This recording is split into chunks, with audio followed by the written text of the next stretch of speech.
everyone, praise the Lord. So இன்னைக்கும் தேவன் உங்களோட கூட பேசுவார் என்ற எதிர்பார்ப்புகளோட நீங்க காத்து கொண்டு இருக்கிறீங்க அப்படின்னா தேவன் உங்களோட எதிர்பார்ப்புகளை நிறைவேற்றுவார். Amen. So இன்னைக்கு தேவன் நம்மளோட கூட பேச போற வார்த்தை என்ன அப்படின்னு கேட்டீங்கன்னா சங்கீதம் 57:1 வசனம். So இந்த வசனம் தாவீது தேவனை நோக்கி சொன்ன ஒரு வார்த்தை என்ன அப்படின்னு கேட்டீங்கன்னா உமது செட்டைகளின் நிழலே வந்து அடைவேன். ஹல்லேலூயா. சோ தாவீது தேவனை நோக்கி சொல்றாரு, உமது செட்டைகளின் நிழலே வந்து அடைவேன்.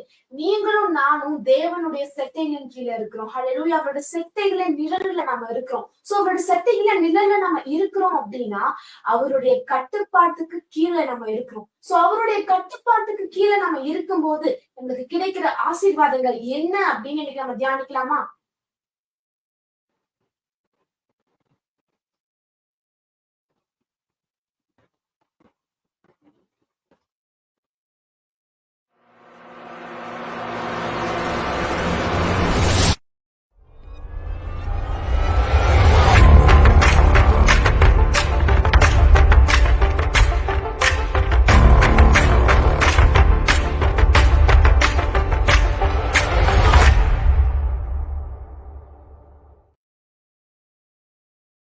அவருடைய செட்டைகள் கீழே இருக்கும் போது நமக்கு கிடைக்கக்கூடிய ஆசீர்வாதம் என்ன அப்படின்னு இன்னைக்கு நம்ம பார்க்க போறோம். ஹல்லேலூயா. சோ ஒருவேளை உங்க வாழ்க்கையில தேவனுடைய செட்டைகள் கீழே தான் நான் இருக்கிறேன், அவருடைய பாதுகாப்பு கீழே தான் இருக்கிறேன், அவர் எனக்கு சில வாக்குத்தத்தங்கள் கொடுத்திருக்கிறாரு, பட் ஆனா அது நிறைவேறதுக்கு சூழ்நிலைகள் வித்தியாசமா இருக்கே அப்படிங்கிற மாதிரி சிச்சுவேஷன்ஸ் நீங்க இருந்தீங்க அப்படின்னா இந்த வார்த்தை உங்களுக்காக தான். ஹல்லேலூயா.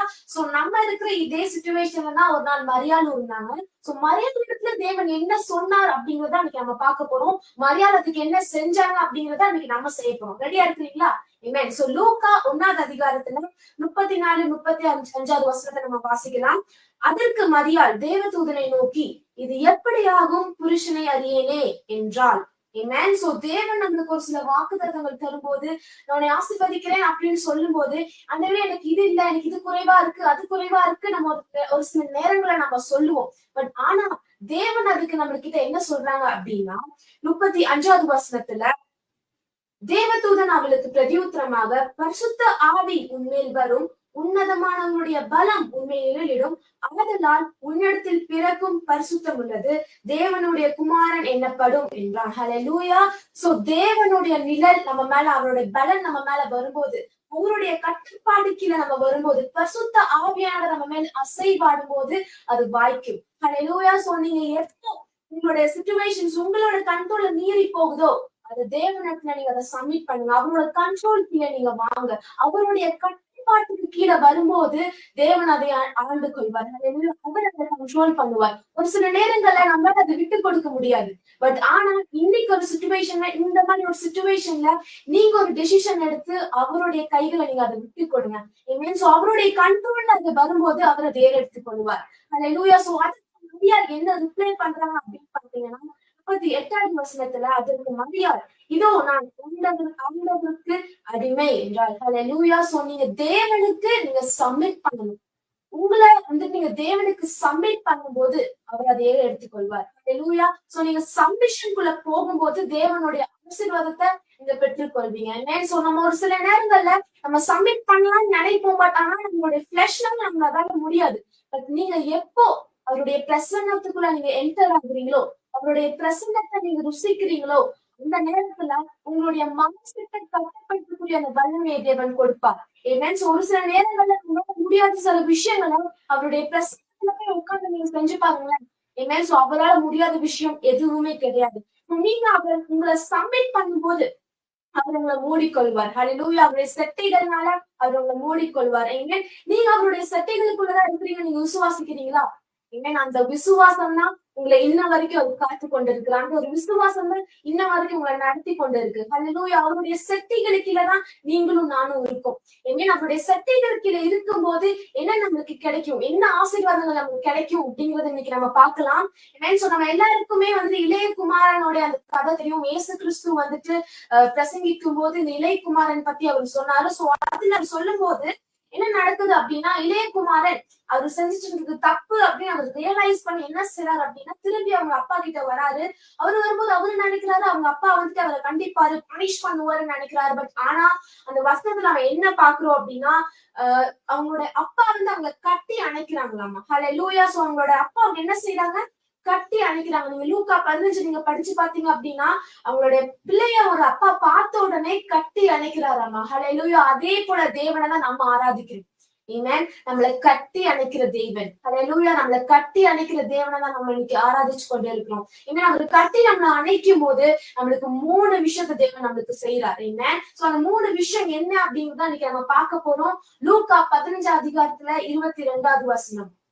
லூக்கா 15:22 அவருடைய தகுப்பன் வந்து அந்த பிள்ளைக்கு என்ன செய்யறாரு அப்படிங்கிற 3 விஷயத்த நம்ம ஆழமா தியானிக்கலாம். லூக்கா 15:22. அப்பொழுது தகப்பன் தன் ஊழியக்காரரை நோக்கி, நீங்கள் உயர்ந்த வஸ்திரத்தை கொண்டு வந்து இவனுக்கு உடுத்தி இவன் கைக்கு மோதிரத்தையும் காலுக்கு பாதரட்சங்களையும் போடுங்கள் என்றார். ஹல்லேலூயா. சோ ஃபர்ஸ்ட் விஷயம் அவர் என்ன செய்யறாரு அப்படின்னா, ஒரு பெஸ்டான ஒரு வஸ்திரத்தை, ஒரு பெஸ்ட் ரோப வந்துட்டு அவருடைய பையனுக்கு வந்து அவர் அணிந்து கொடுக்கிறார். ஆமென். சோ இந்த ரோப், அதாவது இந்த வஸ்திரம் எதற்கு அடையாளமா இருக்கு அப்படின்னு நீங்க பாத்தீங்கன்னா, நம்மளுடைய ரட்சிப்பு. ஆமென். நம்மளோட ஐடென்டிட்டி.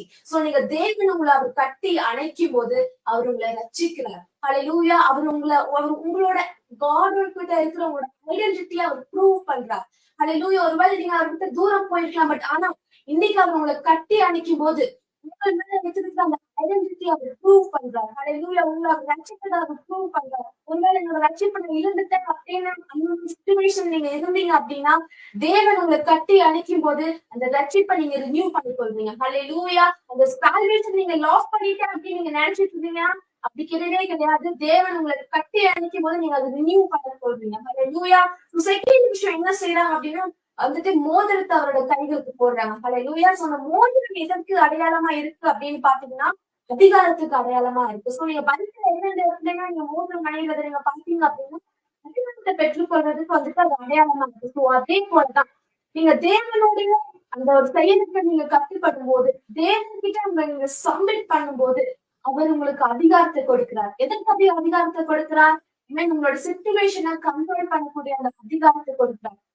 மனசத்தை கண்ட்ரோல் பண்ணக்கூடிய அந்த அதிகாரத்தை அவர் உங்களுக்கு கொடுக்கிறார். ஒருவேளை உங்க வாழ்க்கையில அதிகாரம் இழந்து போயிருக்கலாம். ஒரு சில பேர் உங்களுடைய அதிகாரத்தை திருடி இருக்கலாம். பட் ஆனா தேவன் இன்னைக்கு அந்த அதிகாரத்தை அவங்களுக்கு திரும்பி அழைக்க போகிறார். ஹல்லேலூயா.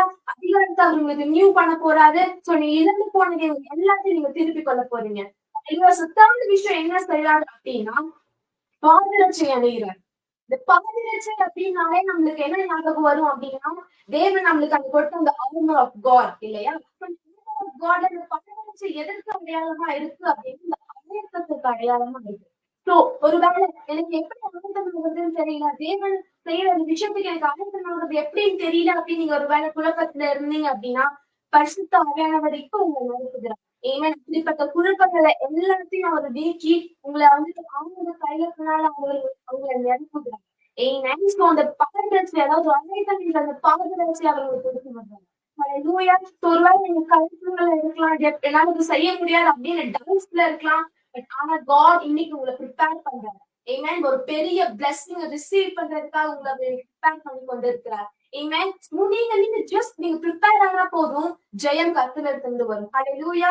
குதிரை யுத்த நாளுக்காக ஆயத்தம் போடும், பட் ஜெயமும் கர்த்தரால் வரும். இதுதான் அந்த ஆயத்தம். ஹல்லேலூயா. நீங்க தேவனுடைய பிரசன்னத்துல போய் அமர்ந்து அவருடைய வார்த்தையை நீங்க தியானிக்கும் போது கிடைக்கிற அந்த ஆயத்தம் தான் சரியான ஆயத்தம். ஹல்லேலூயா. சோ நீங்க அப்படி ஆயத்தப்படும் போது தேவன் உங்களுக்கு ஜெயத்தை தருவார். ஹல்லேலூயா. கர்த்தர் நம்மளுடைய மெய்ப்பரா இருக்கிற நம்ம தாழ்ச்சியை அடையவும் மாட்டோம். ஹல்லேலூயா.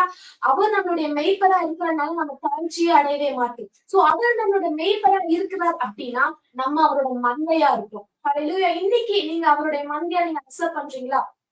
நீங்க அவருடைய மந்தைய அக்செப்ட் பண்ணும்போதுதான் அவர் உங்களுடைய மெய்ப்பரா இருப்பார். மெய்ப்பரா இருக்கிறார், மெய்ப்பரா இருக்கிறான்னு சொன்னா மட்டும் போதாது. பட் நம்ம மந்தைய நம்ம அக்செப்ட் பண்ணிக்கணும். ஏன்னு சோ நம்ம ஒரு லெவல் அக்செப்ட் பண்ணும்போது தேவன் நம்மளுக்கு மெய்ப்பரா இருக்கிறார். ஏன்னு சோ அவரோட கைகள்ல நீங்க கொடுக்கும் போது அவருடைய கைகளை நீங்க சப்மிட் பண்ணும்போது தேவன் அதை அறிந்து கொள்கிறார். ஹalleluya. உங்களுடைய ஓன் ஒர்க்ஸ்ல கிடையாது, உங்களுடைய ஓன் செயல்ல கிடையாது, தேவனுடைய ஒர்க்ஸ்ல அவருடைய செயல்களை நம்ம விசுவாசிக்கும் போது அந்த விசுவாசம் நமக்கு ஜெயத்தை தருகிறதா இருக்குது. ஹalleluya. கடுகளவு விசுவாசம் மலையை பெருக்கக்கூடியதா இருக்கு இல்லையா? நீங்க அந்த விசுவாசிக்கும் போது தேவன் என்னை பாதுகாத்துக் கொள்ள அவருடைய செட்டைகள் கீழே நான் இருக்கிறேன் அப்படின்னு அந்த விசுவாசம் உங்களை பாதுகாக்கக்கூடியதா இருக்கு. ஒருவேளை அந்த விசுவாசத்துல நீங்க குறைவா நீங்க அனுபவிச்சுட்டு இருக்கீங்க அப்படின்னா அவருடைய பிரசனத்துக்குள்ள நீங்க வாங்க. இனிமேல் அவருடைய அனுபவத்துக்குள்ள நீங்க வாங்க. ஹalleluya. அப்படி நீங்க வரும்போது நீங்க உங்களுக்குள்ளேயே ஒரு நீங்க பலத்தை நீங்க ஃபீல் பண்ணுவீங்க. ஏன்னா இயேசுவின் நாமத்துல இப்ப பார்த்து கொண்டிருக்கிறவங்க எல்லாருடைய இருதயத்துல இருக்கிற அவிசுவாசங்களை இயேசுவின் நாமத்துல நான் எல்லாத்தையும் நான் கடிந்து கொள்கிறேன். ஹalleluya. உங்களுடைய இதயங்கள் இருக்கிற அவிசுவாசங்களை இப்பவே பரிசுத்தாவே எல்லாத்தையும் புரிஞ்சு போடுகிறாங்க. ஆமென். சோ அவிசுவாசங்களை எல்லாம் நீக்கி விசுவாசத்தினால கர்த்தர் உங்களை நிரப்புவார். ஹalleluya. சோ ஒரு சின்ன பெயர் நம்ம செய்யலாமா? ஆண்டவரே, எங்களை நீங்க விசுவாசத்தினால் நிரப்புங்கப்பா. உங்களுடைய செட்டைகளின் கீழே நாங்க இருக்கிறீங்க ஆண்டவர். எங்களுடைய செட்டைகளின் கீழே நாங்க இருக்கிறோம் ஆண்டவரே. நாங்க எதற்குமே கலங்க மாட்டோம் அப்பா. நீங்க எங்களுக்கு ஜெயித்த தலைவரா இருக்கிறீங்க சிப்பா. நாங்க எதற்குமே பயப்பட மாட்டோம் ஆண்டவரே.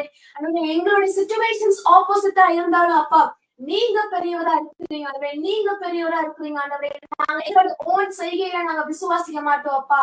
உங்களுடைய செய்கைகளை நாங்க விசுவாசிக்கிறோம் ஆண்டவரே. நீங்க அதை செய்ய வல்லவரா இருக்கிறீங்க அப்பா. நாங்க வேற எதுவுமே நம்ப போறது கிடையாது ஆண்டவரே. உங்களே நாங்க நம்பி இருக்க போறோம் அப்பா. ஆண்டவரே உங்களே மாத்திரமே நாங்க நம்பி இருக்க போறோம் ஆண்டவரே. உங்களுடைய செட்டைகளுக்குள்ள நீங்க எங்களை அரவணைத்ததுக்காக நன்றி. உங்களோட அரவணைப்பை நான் ஃபீல் பண்ண வைக்கிறதா நன்றி செலுத்துகிறப்பா. ஆண்டவரே உங்களோட கைகளின் செயலை உங்க பார்க்க போறதுக்காக நன்றி ஆண்டவரே. பிசிக்கலா நான் பார்க்க போறதுக்காக உங்களுக்கு நன்றி செலுத்துகிறேன் ஆண்டவரே. இயேசுவின் நாமத்தில் ஜெபிக்கிறேன் நல்ல பிதாவே, ஆமென். ஆமென். சோ நீங்க கேட்டுக்கொண்டு இருக்கும் போதே தேவன் உங்களை நிரப்பி இருக்கிறார். விசுவாசிக்கிறீங்களா? ஆமென். சோ நீங்க சங்கீதம் 57 நீங்க ஃபுல்லா வாசிங்க. தேவன் உங்களோடு கூட பேசுவார். ஆமென். அவரோட அரவணைப்புக்குள்ள நம்ம இருக்கோம். ஹalleluya. அவருடைய அவரோட செட்டைகளின் கீழே நம்ம இருக்கிறோம். சோ நம்ம எதற்குமே கலங்கவே வேணும். ஹalleluya. நீங்க ஜஸ்ட் நீங்க சப்மிட் பண்ணுங்க. ஆமென். தேவன் இடத்துல உங்களை நீங்க அர்ப்பணிங்க. அவர் எல்லாத்தையும் பொறுப்பெடுத்துக் கொள்வார். ஹalleluya. அப்படிப்பட்ட கலக்கங்கள்ல இருந்தீங்க அப்படின்னா நீங்க அதெல்லாம் பண்ணி வச்சுட்டு நீங்க தேவன் இடத்துல உங்களை சப்மிட் பண்ணுங்க. அவர் பெரிய காரியங்களை செய்வார். ஆமென். God bless you.